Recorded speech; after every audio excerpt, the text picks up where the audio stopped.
You've seen the ads. A hoodie made from recycled bottles, shoes crafted from old fishing nets, swimwear spun from ocean plastic. It all sounds like a perfect deal. Stylish clothes and a cleaner planet. Right? That's exactly what fashion brands want you to believe. They want you to think your shopping is saving the world. But the truth is, these clothes might actually be harming you. Not figuratively, literally. Over the past decade, fast fashion brands have rushed to slap green labels on their products. Phrases like eco-conscious, sustainable, and recycled are everywhere. But behind those feel-good words lies a much darker reality, one they don't want you to see. Because turning plastic waste into fashion isn't clean, it's not simple, and in many ways, it's dangerous. In this video, we will show you the truth behind the greenwashing campaigns pushed by the biggest names in fashion, why this kind of recycling is harmful to the environment, why purchasing this kind of products is actually deadly to you. We will also show you real-world evidence, proof of what major fashion brands have done to squeeze every bit of money out of this so-called sustainable trend, no matter the cost to people or the planet. Welcome to The Real Central. I'm your host, Josh Gultam, and this is the place where we dive into the most unique and unexpected stories from all around the world. If it's strange, surprising, or just downward fascinating, we're talking about it here.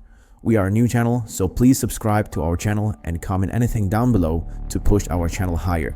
Thank you so much, guys. Let's continue to the video.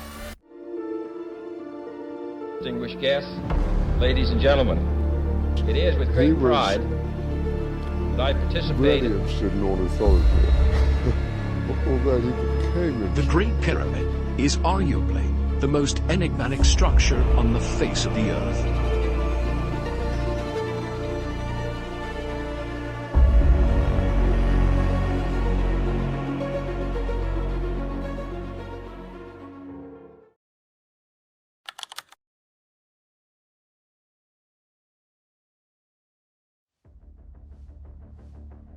Let's talk about the star of recycled fashion, rPET. That stands for recycled polyethylene terephthalate, but don't worry about the name.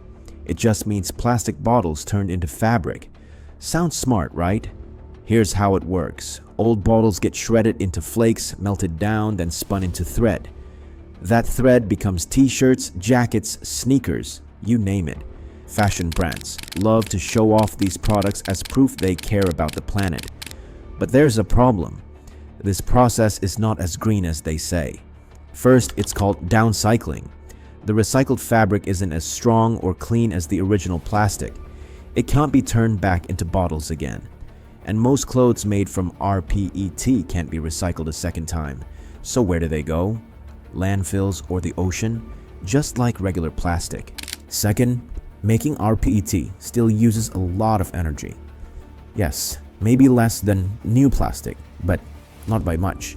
And the factories that melt and spin this plastic, they often pollute the air and water around them. So no, rPET is not a perfect loop. It's a temporary fix. And worse, it gives brands a way to look good without making real changes.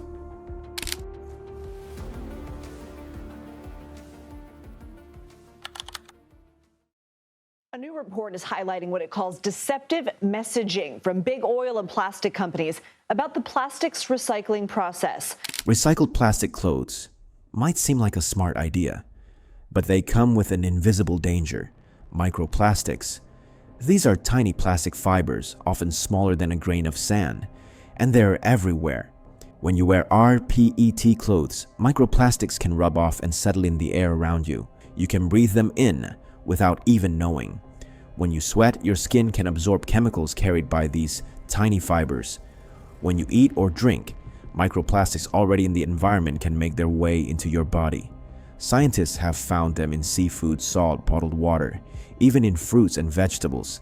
And yes, they've been found inside people too, in human blood, in lungs, in the placenta of unborn babies, even in brain tissue. That means microplastics can cross barriers in the body that are supposed to protect us, like the blood-brain barrier and the placenta. This isn't just pollution, it's invasion. Inside the body, these particles don't just sit harmlessly. they cause real damage. Microplastics and the toxic chemicals they carry, like BPA, phthalates, and heavy metals, have been linked to some of the most serious health conditions we know. These include hormone disorders, a weakened immune system, damage to vital organs like the liver and kidneys, and permanent changes to DNA. They can cause cancer, trigger inflammation, and raise the risk of chronic illnesses like heart disease and diabetes. Children and babies are especially at risk because their bodies are still growing and more sensitive to toxins.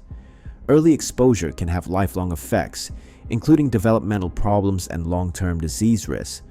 But it doesn't stop there.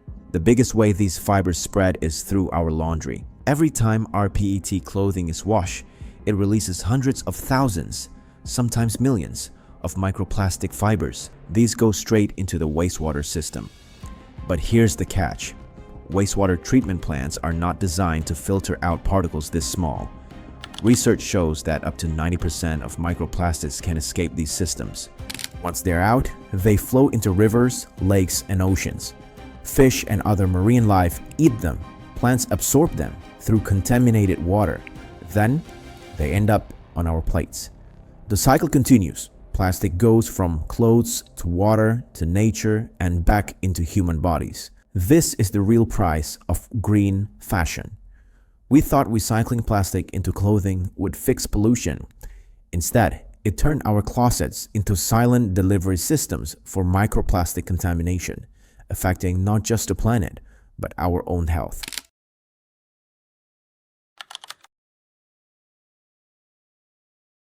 If you think all these recycled plastic campaigns come from a place of honesty, think again. Behind the green labels and soft earth tone ads is a billion-dollar strategy. It's called greenwashing, and fashion brands have mastered it. Greenwashing is when companies pretend to be eco-friendly without making real changes. And in fashion, it's everywhere. Take H&M's Conscious Collection. The name suggests responsibility and care for the planet. But in 2022, they were hit with a lawsuit. Why? Because many of their claims were false. Some products said they used less water or were more sustainable, but data showed the opposite. In the UK, government regulators started investigating. Nike wasn't far behind. In 2023, they were sued too for marketing clothes as sustainable while still using mostly virgin synthetic fibers. Same story with Adidas and Zara. They all launched flashy green campaigns but kept doing what they've always done, making millions of new clothes, most from plastic. Why do they do it? Because it works. Eco-conscious branding makes people feel good. It drives sales, it builds trust. But here's the twist. Many of these sustainability moves started not when the planet needed help, but when the public started asking questions. Look at the timeline. In 2015, the Paris Agreement made climate change a global priority. The next year, Adidas and Nike launched major green campaigns. In 2018, Greta Thunberg sparked a wave of youth climate protests. That same year, H&M started heavily marketing its sustainable lines. Coincidence or calculated timing? These brands are unleading a green revolution. They're defending their empire. The more they can make you believe that recycled plastic is enough, the longer they can keep producing, polluting, and profiting without changing a thing. Fast fashion, like overproduce, and then in the end, like people wear clothes for just like 2 weeks and then just discard them. The waste does not end up in America. Ultimately, it ends up here in Continental. Let's trace the pattern. When did fashion's green revolution really begin, and what was happening in the world at the time? In 2015, the year of the Paris Climate Agreement, the world suddenly turned its eyes to reducing carbon emissions and ocean pollution. That same year, fashion brands scrambled to look responsible. Nike, for example, announced it would stop using plastic shopping bags in its stores. It sounded like progress. Today, you might get a paper bag at checkout, but look closer, and the products inside are still wrapped in plastic. Walk into many of their stores, and you'll also see excessive plastic packaging, hangers, or non-recyclable materials being handed out. So much for consistency, and they weren't alone. Other brands also jumped on the green trend, promoting recycled collections or cleaner sourcing, just in time to ride the wave of global climate conversations. But outside those high-profile moments, they often went silent, or worse, quietly returned to the same wasteful habits. By 2017, Adidas launched its Run for the Oceans campaign, a catchy event, lots of photos, influencers, and branded water bottles. But what wasn't advertised? That polyester still made up most of their product line, and their overall plastic use hadn't gone down.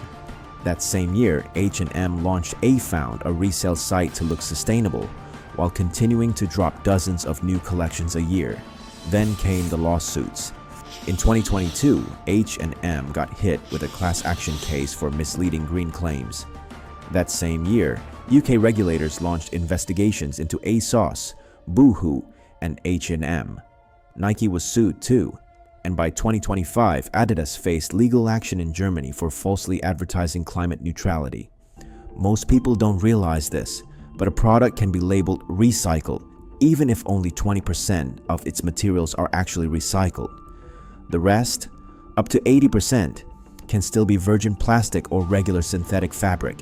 This is allowed under industry standards like the Global Recycled Standard, GRS, and Recycled Claim Standard, RCS, which are widely used by fashion brands. These certifications only require a minimum of 20% recycled content for a product to carry the label. So when you see a tag that says, made with recycled materials, it doesn't mean the whole item is eco-friendly. It just means a small portion of it is. The rest is business as usual, just with a greener image. And what about the actual products? Studies show that less than 3% of fashion items are truly made from recycled materials. Meanwhile, over 80% of fast fashion still relies on brand new, fossil fuel-based synthetics. So, all those polished campaigns about saving the ocean, they're not the solutions. They all are PR shields, just enough to keep customers feeling good without doing anything that truly changes the system.